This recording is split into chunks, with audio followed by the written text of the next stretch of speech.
السلام علیکم ناظرین، سعید بلوچ ایک نئی ویڈیو کے ساتھ آپ کی خدمت میں حاضر ہے۔ ناظرین، آج دو اہم خبریں آپ کے ساتھ شیئر کریں گے۔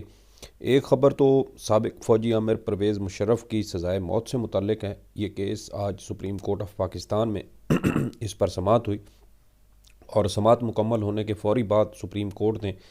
مختصر فیصلہ جاری کر دیا۔ اس کی کیا تفصیلات ہیں اور چیف جسٹس قاضی فائز عیسیٰ کے کنڈکٹ کے اوپر خاص طور پہ بات کریں گے کہ وہ مردہ آرمی چیف کے بارے میں ان کا کیا جو طرز عمل ہے، اور جو زندہ آرمی چیف ہیں جن کے اوپر بھی اسی طرح کے الزامات ہیں، ان کے بارے میں قاضی صاحب کیا فرماتے ہیں۔ یہ تضاد جو ان کی شخصیت میں ہر جگہ ہر مقدمے میں تقریباً ہمیں نظر آتا ہے، اس کے اوپر بات کریں گے۔ اس کے علاوہ آج سپریم کورٹ آف پاکستان کی جانب سے فوجی عدالتوں میں عام شہریوں کے ٹرائل کے خلاف فیصلہ جاری کر دیا گیا ہے۔ یہ تفصیلی فیصلہ جاری کیا گیا ہے جس میں کچھ ججز کے نوٹ بھی شامل ہیں۔ یہ تفصیلات آپ کے ساتھ شیئر کریں گے۔ 9 مئی کے واقعات کے تناظر میں فوجی عدالتوں میں عام شہریوں کے ٹرائل آج سپریم کورٹ نے اڑا کر رکھ دیے ہیں۔ بہت زیادہ ایسے نکات سامنے آئے ہیں جس سے واضح ہوتا ہے کہ 9 مئی کے واقعات کے بعد پاکستان تحریک انصاف کے کارکنان کے مقدمات فوجی عدالتوں میں چلانا در حقیقت آئین پاکستان کے خلاف تھے، اور یہ فیصلہ 23 اکتوبر 2023 کو سپریم کورٹ آف پاکستان کے 5 رکنی لارجر بینچ نے سنایا تھا۔ اور اب جو حکم سامنے آئے ہیں اس سے تو یہ واضح ہوتا ہے کہ 9 مئی کے واقعات جو ہیں وہ فوجی تنصیبات پر در حقیقت حملے تھے ہی نہیں۔ جی بالکل یہی چیز اس فیصلے میں جو ہے وہ لکھی گئی ہے، ججز کے نوٹ میں لکھی گئی ہے، اور اس سے بڑھ کر یہ ایک طرح سے پاکستان تحریک انصاف کے لیے بھی بڑی کامیابی ہے۔ ایک طرف تو آج پشاور سے ایک خوشخبری تحریک انصاف کے لیے آئی، دوسری جانب اب فوجی عدالتوں کے ٹرائل کو کالعدم قرار دینے کا تفصیلی تحریری فیصلہ بھی جاری کر دیا گیا ہے۔ آغاز کرتے ہیں چیف جسٹس قاضی فائز عیسیٰ صاحب، جو سابق آرمی چیف اور فوجی آمر پرویز مشرف کی سزائے موت آج انہوں نے بحال کی۔ خصوصی عدالت کا 17 دسمبر 2019 کا فیصلہ بحال کیا گیا ہے، اور اسی طرح پرویز مشرف کی سزائے موت بھی بحال کر دی گئی ہے۔ لیکن سوال یہاں پر یہ پیدا ہوتا ہے کہ کیا ایک فوجی آمر جس کی کسی بھی غیر آئینی جو اقدام ہے اس کا دفاع نہیں کیا جا سکتا، لیکن سوال جو میں آپ کے سامنے رکھنا چاہتا ہوں وہ یہ ہے کہ کیا صرف مردہ جو سابق فوجی آمر ہیں، سابق آرمی چیف ہیں، کیا صرف ہماری عدالتیں ہمت کر کے صرف انہی کو سزا سنائیں گی، یا جو موجودہ ہیں ان کے بارے میں کسی قسم کی کوئی باز پرس کی جائے گی، یا ان کو بھی قانون کے کٹہرے میں لایا جائے گا؟ سابق فوجی عامر پرویز مشرف کی سزائے موت تو بحال ہو گئی، وہ وفات پا چکے ہیں۔ مرحوم جج وقار سیٹھ نے اپنے ایڈیشنل نوٹ میں لکھا تھا کہ پرویز مشرف کی اگر وہ فوت ہو جائیں تو ان کی لاش قبر سے نکال کر گھسیٹ کر ڈی چوک لائی جائے اور 3 دن تک ان کی لاش کو وہاں پر لٹکایا جائے، یعنی انہیں 3 دن تک پھانسی دی جائے۔ لیکن اب وہ ایڈیشنل نوٹ تھا، وہ بھی اقلیت میں بنتا ہے، لیکن سوال یہ پیدا ہوتا ہے کہ پرویز مشرف کے خلاف یہ فیصلہ دینے کے بعد کیا اسی طرح کے جو دیگر سمجھیں کہ جرائم کہہ لیں یا جو ان کے اقدامات ہیں، ان کا وہ اقدامات کرنے والے جو سابق آرمی چیف ہیں لیکن وہ زندہ ہیں، ان کے بارے میں عدالتیں خاموش کیوں ہیں؟ مثال کے طور پر 3 آرمی چیف کا حوالہ آپ کے ساتھ دوں گا، اور اس میں سابق جو موجودہ چیف جسٹس قاضی فائز عیسیٰ ہیں ان کے کنڈکٹ بھی آپ کے ساتھ شیئر کروں گا۔ مثال کے طور پہ چیف جسٹس قاضی فائز عیسیٰ صاحب کی سربراہی میں 4 رکنی لارجر بینچ نے قبر میں موجود سابق فوجی آمر جنرل ریٹائرڈ پرویز مشرف کی سزائے موت کا فیصلہ بحال کر دیا ہے، لیکن عام شہریوں یا جبری گمشدگیوں اور جو لاپتہ افراد سے متعلق کیس تھا، اس کیس کی سماعت کے دوران درخواست گزار آمنہ مسعود جنجوعہ چیف جسٹس قاضی فائز عیسیٰ کی عدالت میں پیش ہوئیں، اور انہوں نے کہا کہ موجودہ آرمی چیف یعنی جو موجودہ آرمی چیف ہیں جنرل سید عاصم منیر صاحب، ان سے پوچھیں کہ میرے خامد کہاں ہیں، کیونکہ ان کے بقول ان کو بتایا گیا تھا 2012-13 میں کہ ان کے جو شوہر تھے وہ مسعود جنجوعہ وہ ISI کی تحویل میں تھے۔ تو جب انہوں نے کہا کہ موجودہ آرمی چیف سے پوچھا جائے، کیونکہ اس وقت فوج کی کمان ان کے پاس ہے، سپہ سالار وہ ہیں، تو وہ اس حوالے سے زیادہ بہتر بتا سکتے ہیں کہ ان کے شوہر مسعود جنجوعہ اس وقت کہاں ہیں۔ جس پر چیف جسٹس قاضی فائز عیسیٰ صاحب فرمانے لگے کہ وہ تو اس وقت میجر تھے جب ان کے شوہر کو غالباً 2005 میں لاپتہ کیا گیا تھا یا ان کو غائب کیا گیا تھا۔ یعنی 2005 میں چلیں یہ مان لیتے ہیں کہ اس وقت سابق آرمی چیف پرویز مشرف کی حکومت تھی، لیکن سوال تو پھر موجودہ سے جو ہے وہ انہی سے پوچھا جانا چاہیے کہ بھئی یہ اس طرح کی کسی خاتون کا الزام ہے تو ان کے شوہر کیا آپ کے کسی ادارے کے پاس ہیں یا نہیں ہیں، تو سوال تو انہی سے ہونا چاہیے۔ لیکن قاضی صاحب نے شاید وہ ریٹائر اور مردہ آرمی چیف کے سے سوال کرنے کی جرت تو رکھتے ہیں، لیکن زندہ اور حاضر سروس آرمی چیف سے سوال کرنے کی جرت شاید ان کے اندر بھی نہیں ہے۔ اسی لیے انہوں نے آمنہ مسعود جنجوعہ صاحبہ کو انہوں نے جو ہے وہ ان کی جو یہ بات تھی اس کو رد کر دیا اور کہا کہ موجودہ آرمی چیف جب ان کے شوہر کو غائب کیا گیا تھا تو موجودہ army chief general Asim Munir اس وقت شاید میجر کے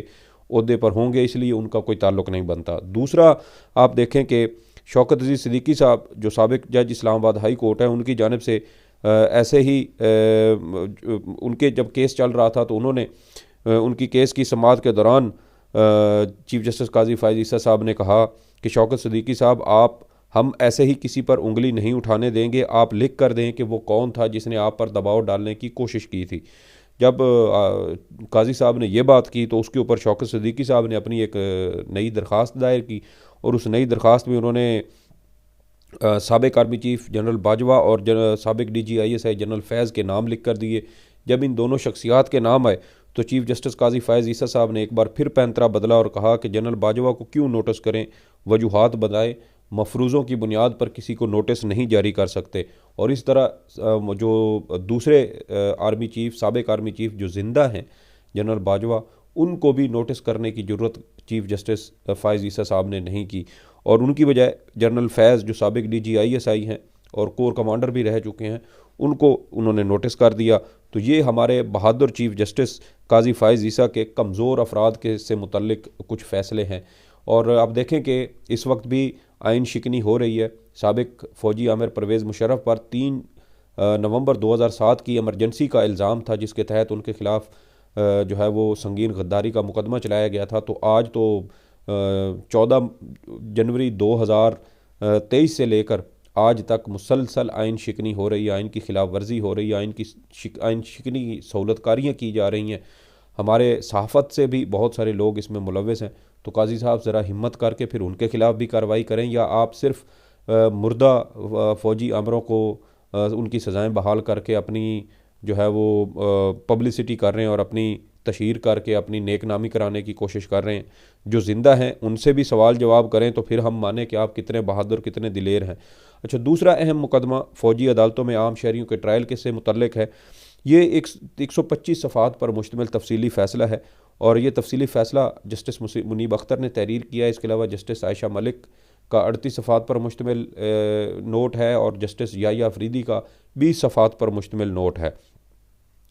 سپریم کورٹ کے 5 رکنی لارجر بینچ نے 23 اکتوبر 2023 کو یہ فوجی عدالتوں میں عام شہریوں کو کالعدم قرار دینے کا مختصر فیصلہ سنایا تھا،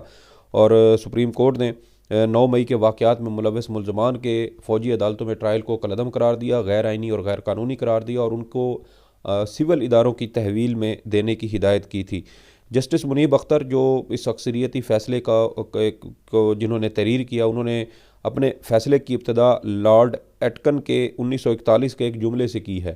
جسٹس منیب اختر نے کہا کہ لارڈ ایٹکن نے اپنی مشہور زمانہ تقریر میں کہا تھا کہ برطانیہ میں بدترین جنگ میں بھی قوانین خاموش نہیں تھے۔ برطانیہ میں بدترین جنگ میں بھی قوانین وہی تھے جو حالت امن میں تھے۔ آرمی ایکٹ کا ایک سیکشن 1967 میں اس وقت شامل ہوا جب ملک میں مارشل لا نافذ تھا۔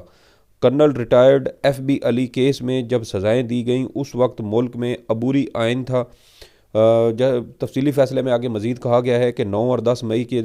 2 دنوں میں فوجی تنصیبات پر حملے کیے گئے، شہداء کے مجسموں کو نقصان پہنچایا گیا، کور کمانڈر کے گھر پر حملہ ہوا، اعلیٰ حکومتی سطح پر یہ فیصلہ ہوا کہ ملوث ملزمان کے خلاف فوجی عدالتوں میں ٹرائل چلایا جائے۔ سب کی ایک ہی متحد آواز تھی کہ ایسے واقعات پر قانون حرکت میں آنا چاہیے۔ اس کے بعد مختلف تھانوں میں FIRs درج ہونا شروع ہوئیں۔ فوجی حکام نے متعلقہ دہشت گردی کی عدالتوں سے رجوع کر کے ملزمان کی حوالگی مانگی۔ نتیجے میں 103 ملزمان کو فوجی عدالتوں کی حراست میں دے دیا گیا۔ اکثریتی فیصلہ جو 125 صفحات پر مشتمل ہے، اگر اس کو پڑھیں تو اس کا جو مرکزی نقطہ ہے اس میں ہمیں وہ یہی نظر آتا ہے کہ جن دفعات کی آرمی ایکٹ اور آفیشل سیکریٹ ایکٹ کی جن دفعات کے تحت فوجی عدالتوں میں عام شہریوں کے ٹرائل کا یہ مقدمہ چلایا جا رہا ہے، در حقیقت وہ ایک فوجی آمر کے دور میں امینڈ ہوئیں، ایک فوجی آمر کے دور میں ان کو شامل کیا گیا۔ تو اس وجہ سے فوجی عدالتوں میں یہ جو شیکے ہیں، یہ چونکہ مارشل لاء کا ایک دور تھا، تو اسی وجہ سے سپریم کورٹ نے کہا ہے کہ یہ عام شہریوں کے اوپر اس کا ٹرائل، ان کا جو اطلاق ہے وہ نہیں ہوتا۔ اس کے علاوہ اس فیصلے میں جسٹس یحییٰ افریدی کا 20 صفحات پر مشتمل اختلافی نوٹ بھی شامل ہے۔ یہ بہت اہمیت کا حامل ہے۔ جسٹس یحییٰ افریدی اپنے اختلافی نوٹ میں کہتے ہیں کہ تقریباً 50 برس قبل FB علی کیس کا فیصلہ سپریم کورٹ کے 5 ججز نے دیا۔ انہوں نے ایک دو اعتراض بینچ کے اوپر بھی اٹھائے ہیں، اور یہ لکھتے ہیں کہ یہ عدالت اصول طے کر چکی ہے کہ ایک بڑے بینچ کا فیصلہ چھوٹے عدالتی بینچز تبدیل نہیں کر سکتے۔ 5 ججوں کا عدالتی فیصلہ 5 جج ختم نہیں کر سکتے۔ میری دانست میں 21ویں آئینی ترمیم کیس کے فیصلے کے بعد اس کیس کو 9 رکنی بینچ سنتا تو مناسب ہوتا۔ سپریم کورٹ کے اس 5 رکنی بینچ پر FB علی کیس کا اطلاق ہوتا ہے۔ جسٹس یحییٰ افریدی کے اختلافی نوٹ میں آرمی ایکٹ کے سیکشن 121D2 کا حوالہ بھی دیا گیا ہے، اور یہ بہت اہمیت کا حامل ہے۔ اور جسٹس یحییٰ افریدی نے اپنے اس اختلافی نوٹ میں فوجی عدالتوں میں عام شہریوں کے ٹرائل کو بالکل اڑا کر رکھ دیا ہے، اور انہوں نے تو یہ بھی اس میں کہا ہے کہ جو 9 مئی کے واقعات ہوئے وہ در حقیقت فوجی تنصیبات پر حملے نہیں تھے۔ جسٹس یحییٰ افریدی کہتے ہیں کہ 9 اور 10 مئی کے واقعات میں ملوث ملزمان پر یہ الزام نہیں لگایا گیا کہ ان کا عمل کسی بیرون ملک کی اعماء پر سازش کے تحت تھا۔ FB علی کیس میں سپریم کورٹ نے پہلے طے کیا کہ سیکشن 21D2 دفاع پاکستان سے متعلق ہے۔ 9 اور 10 مئی واقعات میں ملوث ملزمان کے خلاف فوجداری قوانین کے مطابق سخت کارروائی کی جانی چاہیے۔ ریکارڈ پر ایسا کچھ نہیں ہے کہ جس سے یہ ثابت ہو سکے کہ ملوث ملزمان نے فوجی تنصیبات کو نقصان پہنچانے کی نیت سے ایسا کیا۔ یعنی ابھی تک کوئی شواہد ہی نہیں، کیونکہ تقریباً یہ آپ دیکھیں کہ جولائی میں 22 جون کو فوجی عدالتوں میں عام شہریوں کے ٹرائل کے خلاف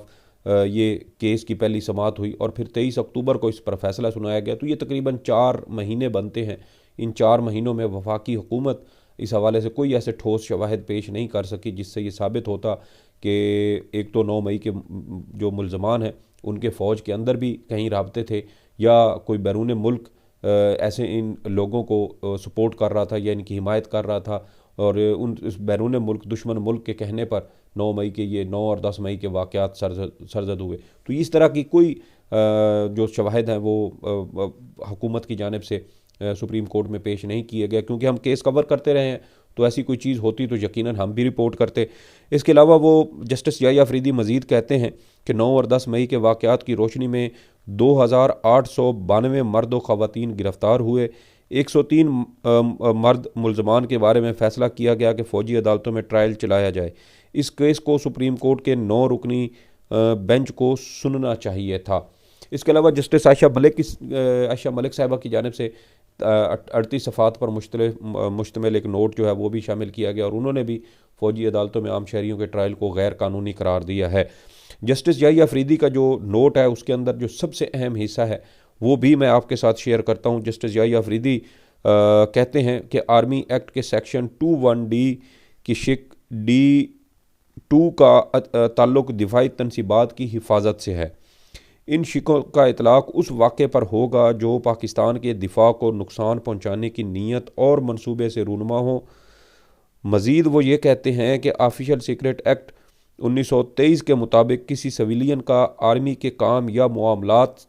سے متعلق جرم سرزد ہونا اس سویلین کے آفیشل سیکریٹ ایکٹ کے اطلاق کے دائرے میں نہیں لاتا، بلکہ صرف وہ جرم جو فوج کے بنیادی کام جیسے دفاع پاکستان یا بیرونی خطرات سے دفاع یا جنگ کے خطرے سے متعلق ہو، وہ آفیشل سیکرٹ ایکٹ کے دائرہ اطلاق میں آتا ہے، جو کہ میری نظر میں 9 اور 10 مئی کے واقعات میں گرفتار 103 عام شہریوں یا مظاہرین کے کیس پر لاگو نہیں ہوتا۔ تو یہ دیکھیں کہ جسٹس یحییٰ افریدی صاحب جنہوں نے بڑا خوبصورت اپنا اختلافی نوٹ لکھا ہے، اور اس کے علاوہ اکثریتی فیصلہ بھی میں نے آپ کے ساتھ شیئر کیا۔ تو 9 مئی کے واقعات میں ملوث جو ملزمان ہیں ان کے ٹرائل فوجی عدالتوں میں ٹرائل ایک بار پھر مشکوک ہو چکے ہیں۔ سپریم کورٹ کے 6 رکنی لارجر بینچ نے فوجی عدالتوں میں عام شہریوں کے ٹرائل بحال کیے تھے، لیکن کہا تھا کہ جب تک سپریم کورٹ میں اس کیس کا حتمی فیصلہ نہیں ہو جاتا، فوجی عدالتیں ملزمان کو حتمی سزا یا ان کے خلاف کوئی فیصلہ جاری نہیں کریں گی۔ اب یہ تفصیلی فیصلہ آ گیا ہے، تو اس کے بعد امکان یہی ہے کہ سپریم کورٹ میں فوجی عدالتوں میں عام شہریوں کے ٹرائل کا مقدمہ بہت جلد سپریم کورٹ میں سماعت کے لیے مقرر ہوگا، اور دیکھنا یہ ہے کہ یہ تفصیلی فیصلہ آنے کے بعد اس کیس کیا صورتحال اختیار کرتا ہے۔ جب بھی یہ کیس سپریم کورٹ میں سماعت کے لیے مقرر ہوگا، انشاءاللہ جو بھی اہم تفصیلات ہوں گی وہ بھی آپ کے ساتھ شیئر کرتے رہیں گے۔ اس ویڈیو کے بارے میں آپ کی جو بھی آراء فیڈ بیک ضرور دیجیے گا۔ سعید بلوچ کو اجازت دیں، اللہ حافظ۔